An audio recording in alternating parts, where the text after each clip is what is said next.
বিএনপির ভারপ্রাপ্ত চেয়ারম্যান তারেক রহমান ঘোষিত রাষ্ট্র মেরামতের ৩১ দফা কর্মসূচি প্রচারে ঘাটাইল উপজেলার লক্ষিন্দর ইউনিয়নের গারোবাজার চৌরাস্তা বাসাবাইত সিদ্দিখালী এলাকায় লিফলেট বিতরণ ও পথসভা অনুষ্ঠিত হয়েছে। সোমবার ঘাটাইল উপজেলার লক্ষিন্দর ইউনিয়নের পথসভায় প্রধান অতিথি হিসেবে উপস্থিত ছিলেন বিএনপির চেয়ারপারসনের উপদেষ্টা সাবেক সফল মন্ত্রী বীর মুক্তিযোদ্ধা লুৎফর রহমান খান আজাদ। পথসভায় প্রধান বক্তা ছিলেন বাংলাদেশ জাতীয়তাবাদী দল বিএনপির কেন্দ্রীয় নির্বাহী কমিটির সদস্য মোহাম্মদ মাইনুল ইসলাম।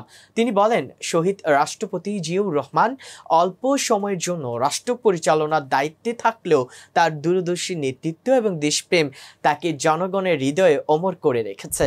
তার আদর্শকে ধারণ করে আমাদের নেতা লুৎফর রহমান খান আজাদের মাধ্যমে মানুষের কল্যাণে কাজ করে যেতে চাই। বিএনপি চেয়ারপারসন বেগম খালেদা জিয়ার অসুস্থতা ও ত্যাগের কথা উল্লেখ করে তিনি বলেন, তিনি আপসহীন নেত্রী। আর বর্তমান ভারপ্রাপ্ত চেয়ারম্যান তারেক রহমান বিদেশ থেকেও দলকে যেভাবে নেতৃত্ব দিচ্ছেন তা অতুলনীয়। এই নেতৃত্বের প্রতি আস্থা রেখে সবাইকে ঐক্যবদ্ধভাবে এগিয়ে যেতে হবে। ৩১ দফা বাস্তবায়নের মাধ্যমে বাংলাদেশকে একটি সুখী ও সমৃদ্ধ রাষ্ট্রে পরিণত করতে হবে।